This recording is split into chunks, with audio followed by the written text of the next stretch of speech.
Hello, আসসালামু আলাইকুম viewers. গত ক্লাসে দেখেছিলাম সা রে গা মা পা ধা নি সা, সা নি ধা পা মা গা রে সা। সি থেকে দেখেছিলাম। আজকে আমরা দেখব হচ্ছে স্কেলগুলো শিখবো। আমরা কোন কোন স্কেল আছে আমরা সেই স্কেলগুলো শিখব।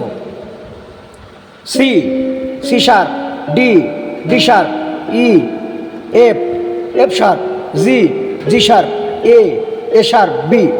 আমরা জানি বি এবং ইর কোনো শার্প হয় না। বি এবং ই একাই চলতে পারে। আর সি, সি শার্প, সি একটা অংশ নিয়ে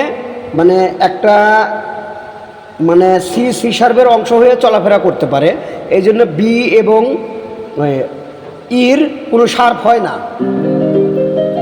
তাহলে আমরা বুঝবো C, C sharp, D, D sharp, E, F, F sharp, G, G sharp, A, A sharp, B, C.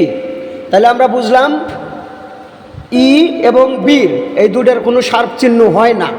সবাইকে ধন্যবাদ।